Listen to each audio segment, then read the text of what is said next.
A esa hora en la ciudad, solo los primeros pájaros parecían recordar que la luz regresaría. Las calles, aún mojadas por una lluvia nocturna, estaban vacías de prisa y llenas de silencio. Y entre ese silencio, como una brisa acostumbrada a no ser vista, caminaba don Julián. Llevaba un carrito viejo, rechinante, de esos que uno asocia más con la rutina que con la dignidad. En él, recogía papeles, colillas, botellas olvidadas, y pensamientos.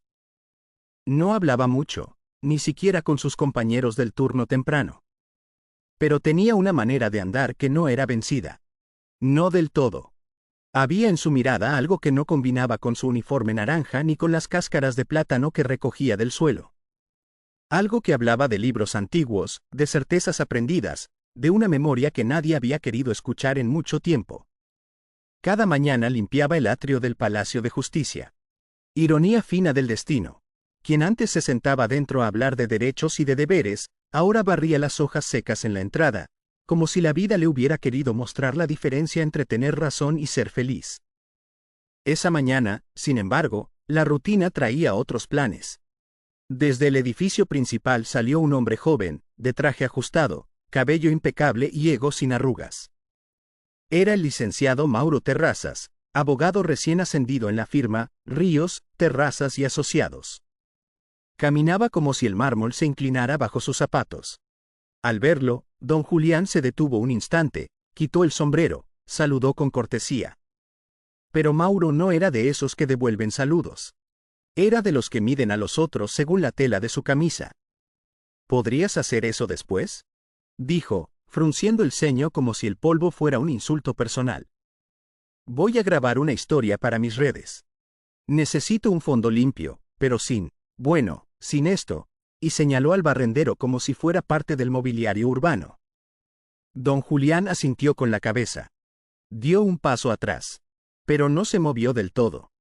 Porque ese lugar, esas baldosas manchadas de pasos, eran su tarea, su espacio, su única función reconocida. Le prometo que en 2 minutos termino. Es solo esta esquina. Lo demás ya está limpio, dijo, con voz tranquila. Mauro sonrió, esa sonrisa que no sube a los ojos. ¿Y tú qué sabes de promesas? Tú ni hablar deberías. Dime algo, ¿alguna vez en tu vida leíste un libro que no estuviera en una caja de cartón? Hubo un silencio. No de esos incómodos, sino de los que duelen. Julián lo sostuvo con dignidad, como quien está acostumbrado a no contestar todo lo que podría. A veces, respondió, no hace falta hablar para saber cuándo alguien se equivoca. Mauro se rió. Un compañero le grababa con el celular, buscando captar el momento como contenido viral. Miren esto. El filósofo de la escoba. Vamos, viejo, termina tu turno y no estorbes a los que sí tienen futuro. Y ahí, en ese instante preciso, algo cambió. No en Mauro. No aún. Sino en la memoria de quienes miraban desde lejos. Un guardia en la entrada bajó la mirada. Una secretaria fingió buscar algo en su bolso. Todos lo sintieron, aunque ninguno dijo nada. Julián terminó de barrer, sin apuro, como si en cada movimiento se le fuera limpiando también una pena. Y cuando se marchó, no dejó solo el suelo brillante. Dejó una duda, una espina suave, un murmullo. Esa noche, al llegar a su cuarto de pensión, sacó de una caja de zapatos un objeto pequeño, cubierto con una tela azul. Era un viejo pin de oro, con el símbolo de una balanza. La inscripción apenas visible decía, Universidad Nacional, Facultad de Derecho. Lo acarició con los dedos como quien toca el retrato de un hijo perdido. Y junto a él, estaba la hoja doblada de un discurso de graduación. La frase final, subrayada con lápiz, decía, la justicia no siempre lleva toga. A veces camina callada por las calles, esperando ser reconocida. Julián cerró la caja. Apagó la luz. Y por primera vez en mucho tiempo, sonrió hacia la oscuridad. Los días siguientes transcurrieron como suelen hacerlo las cosas que nadie mira. En silencio, en rincones, entre papeles que nadie recoge y palabras que nadie dice. Don Julián seguía llegando cada mañana, con su carrito tembloroso y su paso sereno. No comentó lo ocurrido. Tampoco buscó evitar al joven abogado que lo había humillado. Simplemente, siguió siendo quien era, una presencia discreta que dejaba limpio el lugar donde otros dejaban olvido. Pero las palabras tienen ecos, y a veces, esos ecos rebotan hasta en las paredes más frías. En el juzgado 4B, la secretaria Ángela comenzó a notar algo curioso. Cada día, al llegar, encontraba en su escritorio una hoja doblada en 4, sin firma, sin membrete. Dentro, frases legales escritas a mano, con una caligrafía elegante y firme, que respondían con claridad a cuestiones jurídicas que ni siquiera ella había dicho en voz alta. Una mañana fue. El artículo 242 del Código Procesal establece precedencia, incluso si la apelación no fue resuelta previamente. Otro día. El concepto de equidad no siempre está en la ley, pero sí en quien la aplica. Ángela lo comentó con el juez Salinas, un hombre reservado, de lentes siempre a punto de caerse y ojeras como sellos antiguos. No sé quién lo deja, dijo. Pero quien lo escribe. Sabe lo que hace. Y tenía razón. Julián no escribía para ser descubierto. Lo hacía por costumbre. Por vocación enterrada. Por no dejar morir del todo esa parte de sí que aún recordaba el lenguaje de las leyes. Lo había aprendido en aulas polvorientas, entre libros prestados, noches en vela y café sin azúcar. Y lo había abandonado todo, muchos años atrás, cuando su madre cayó enferma y el tiempo no le alcanzaba para estudiar, cuidar y trabajar. Había elegido la vida. Y eso, a veces, significa renunciar al título. Una tarde cualquiera, en el juzgado se preparaba un caso complicado. Un recurso de amparo con aristas delicadas, donde los abogados de la firma, Ríos, Terrazas y Asociados, defendían a una empresa acusada de despedir injustamente a madres solteras. El licenciado Mauro, por supuesto, estaba a cargo de la presentación. La audiencia sería al día siguiente. Pero esa noche, alguien deslizó un sobre bajo la puerta del despacho del juez Salinas. No contenía acusaciones.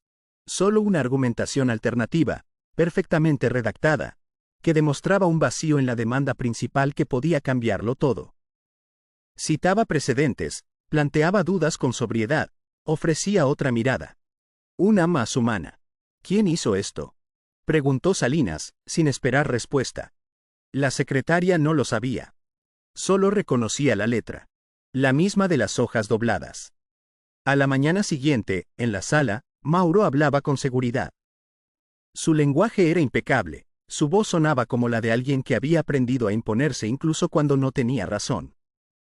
Pero algo cambió cuando el juez pidió una pausa y mencionó la existencia de un escrito adicional que obligaba a revisar el enfoque completo del caso. ¿Qué escrito?, preguntó Mauro, visiblemente incómodo. Uno que demuestra que hay quienes entienden la ley desde la verdad, no solo desde el poder. Mauro se crispó. No dijo más. Sabía que la balanza se había movido. Y no a su favor. Esa tarde, caminando hacia la salida, pasó junto a Julián, que barría como siempre, con ese vaivén tranquilo de quien ya aprendió que los juicios verdaderos no siempre ocurren en los tribunales. Viejo, dijo Mauro, sin mirarlo. ¿Tú sabes quién escribió ese documento? Julián levantó la vista.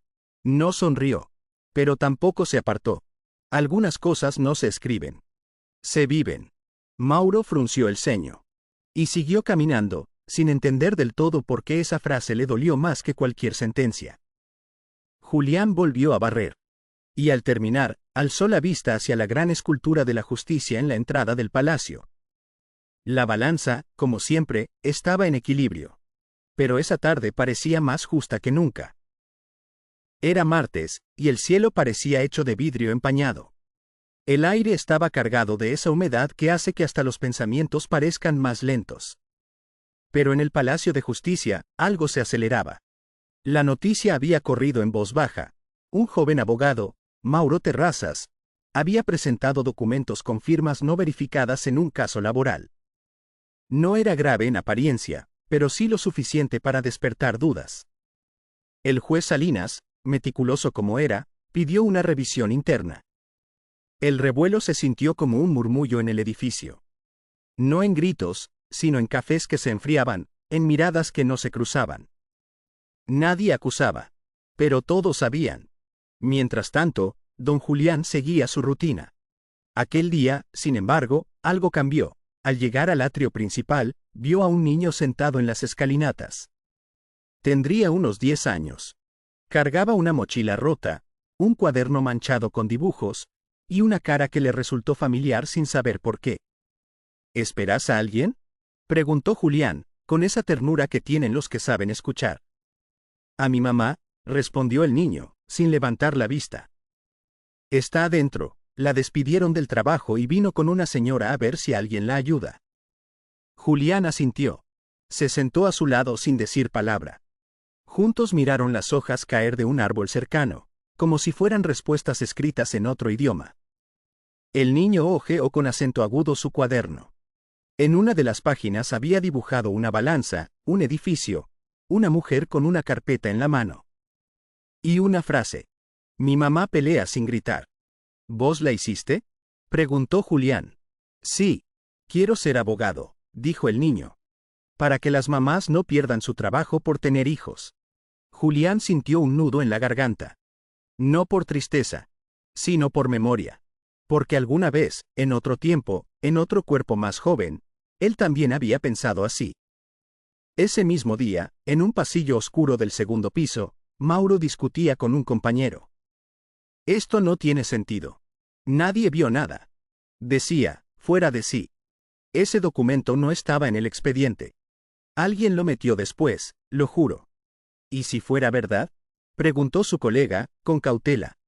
¿Y si hay alguien aquí que sabe más que nosotros? Mauro bufó. ¿Quién? ¿El conserje? ¿El de seguridad? ¿El barrendero? El silencio lo golpeó. Porque al decirlo, lo supo. Al anochecer, Julián volvió a su pensión. No comió. No habló. Solo encendió la radio pequeña que tenía al lado de su cama. Una melodía instrumental llenó el cuarto. Era una pieza que escuchaba su madre cuando aún vivía. Le decía que esa canción era como una promesa sin palabras. Mientras sonaba, sacó la hoja con el discurso de graduación. Volvió a leerla. La justicia no siempre lleva toga. Esa noche, tomó una decisión. Al día siguiente, entró al juzgado no con escoba, sino con un sobre manila en la mano. Lo entregó sin nombre, sin firma, pero con verdad. Dentro, una carta escrita a mano, sin acusar, sin atacar. Solo explicaba lo que había visto, lo que había leído, y lo que creía justo. Terminaba con una frase sencilla. La ley es letra, pero el alma es la tinta. Semanas después, Mauro fue removido temporalmente. No por castigo, sino para revisar su proceder. No hubo escándalo, ni titulares, ni castigos públicos. Solo una invitación formal a revisar sus prácticas y reconsiderar sus prioridades. Y mientras él salía con la cabeza baja, el niño de la mochila rota subía las escalinatas, esta vez de la mano de su madre, quien recibía la buena noticia. Había sido restituida en su puesto gracias a un dictamen anónimo, que mostraba una vulneración de derechos. Don Julián los vio pasar. No dijo nada. Solo recogió del suelo una hoja caída y la guardó en el bolsillo, como quien recoge algo más que papel. Porque a veces, el alegato más poderoso es el que no se pronuncia. Había una brisa distinta ese día. No era más fuerte ni más suave, pero traía consigo una sensación de cierre, como el último compás de una sinfonía o la última hoja del otoño que cae sabiendo que su caída tiene sentido. Don Julián llegó al juzgado como siempre, pero algo había cambiado. No en él, sino en quienes lo rodeaban. Los pasantes, que antes apenas lo miraban, ahora lo saludaban con respeto. Los oficiales de sala, antes indiferentes, abrían paso cuando lo veían llegar. La señora Ángela, la secretaria, lo esperaba con una sonrisa tibia y un café humeante. Gracias, dijo ella una mañana, sin explicar por qué. Él solo asintió, porque a veces las gracias no necesitan causa, solo verdad. Pero lo más inesperado ocurrió 2 semanas después, cuando el juez Salinas hizo algo que nadie había visto en años. Convocó una reunión extraordinaria. No en una sala de audiencias, sino en el atrio, a puertas abiertas. Allí, frente a personal, abogados, funcionarios y algunos curiosos, tomó la palabra con voz grave y serena. Hoy no vamos a hablar de fallos ni de leyes. Hoy vamos a recordar por qué elegimos esta profesión. Hizo una pausa. Sus ojos buscaron entre la multitud. Hay quienes ejercen la justicia sin haber sido nombrados jueces. Hay quienes entienden el alma de la ley aunque no tengan título. Hay quienes limpian el suelo, y con ello nos enseñan a limpiar la conciencia. Y entonces, sin ceremonias, extendió una caja de madera pulida. Dentro, una pluma estilográfica antigua, de las que se usaban para firmar sentencias en otros tiempos. Este objeto fue de mi padre, dijo el juez. Nunca supe a quién legarlo, hasta hoy. Caminó hacia Julián, que miraba sin entender del todo, con la escoba aún en la mano. Usted no es abogado, don Julián. Pero es un maestro del derecho más noble, el que no busca ganar, sino servir. El silencio fue tan profundo que hasta el eco de las escobas parecía contener la respiración. Julián recibió la pluma como quien recibe un recuerdo prestado. No dijo nada. Pero sus ojos brillaron con esa humedad que no proviene del cansancio, sino de una gratitud que no cabe en palabras. Días después, el niño de la mochila volvió al juzgado, esta vez con un cuaderno nuevo. Se lo entregó a Julián con una sonrisa tímida. ¿Me lo puede firmar, señor? Usted fue quien ayudó a mi mamá. Julián tomó la pluma. Escribió solo una frase. Nunca dejes de creer que las palabras pueden cambiar el mundo. El niño lo abrazó. Y ese abrazo selló algo más que una página. Selló un legado. Los meses pasaron. Julián se retiró del juzgado poco después, sin ruido, como siempre. Pero dejó algo tras de sí, un cuaderno de anotaciones, lleno de reflexiones, artículos comentados y casos reinterpretados desde la justicia más humana. Lo llamó Manual para barrer las sombras del derecho. Nadie sabe exactamente dónde está ahora. Algunos dicen que vive en un pueblo pequeño. Otros que enseña a leer a adultos mayores en una plaza. Hay quienes juran haberlo visto escribir a mano en cafés olvidados. Pero lo cierto es que, cada tanto, en algún juzgado del país, aparece una hoja doblada en 4 con una frase inesperada. Como una señal. Como un eco. Como si la justicia tuviera voz propia, y llevara gorra y escoba. Título de la historia.